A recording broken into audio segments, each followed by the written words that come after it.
කොහොමද? අද අපි බොමුනේ. බොමු. එන්න.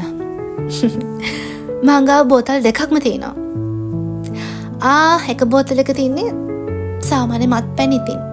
ඇල්කොහොල්. අනිත් බෝතලෙත් සාමාන්‍ය මත්පැන් තියෙන හැබැයි ඉතින් පොඩි ඩ්‍රග් එකක් දාලා තියෙන්නේ. බය වෙන්න එපා. ඔය එක සැරේ මැරෙන්නේ නැහැ ඒකෙන්. තේරුණාද?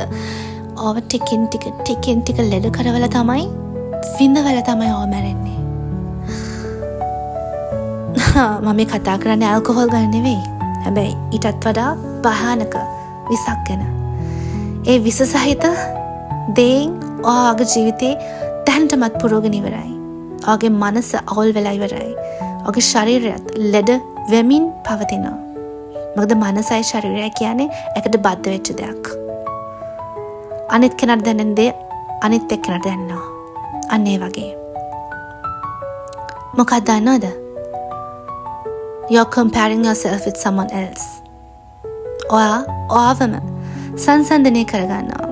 ඒ තරම් විසක් තවත් නැහැ.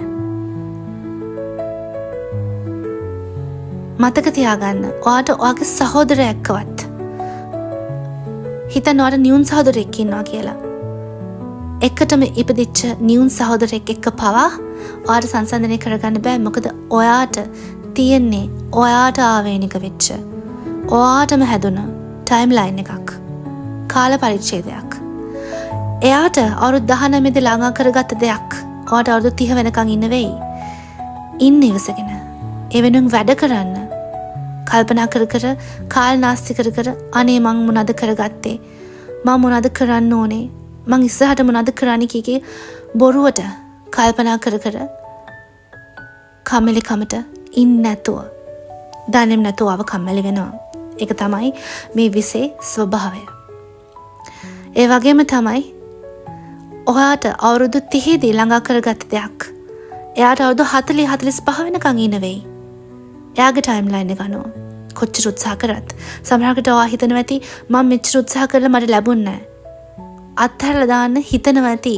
ඒත් එපා. සමහරක් විට ඔයා ළඟටම ඇවිල්ලා හැරලා යන වෙලාවල් තියෙනවා. ඒක මහා අපරාධයක්. ඔය කම්ෆර්ට් සෝන් එකකින් ඔයා එළියට බහින්න ඕනේ. කම්ෆර්ට් සෝන් එක කියන්නේ සුව පහසුව. සුව පහසු කලාපය කියන්නේ මහා භයානක ස්ථානයක්. ඒ ස්ථානය පිරලා තියෙන්නේ අර මං කියපු විසින් කම්පැරිෂන් සංසන්දනය කිරීම. ඔයාවම සංසන්දනය කරගන්නවා කියලා කියන්නේ ඔයාටම අගෞරව සහ අපහාස කරගන්න එක. ඉතින් අද ඉඳලා ප්ලෑන් එකක් ඇතුව වැඩ කරමු. මේ දැම්මම පටන් ගන්න. කොහෙන් හරි පටන් ගන්න. ඔයාට ආවෙනික වෙච්ච ජීවිතය ඔයාගේ ඉස්සරහා තියෙනවා. මතක තියාගන්න.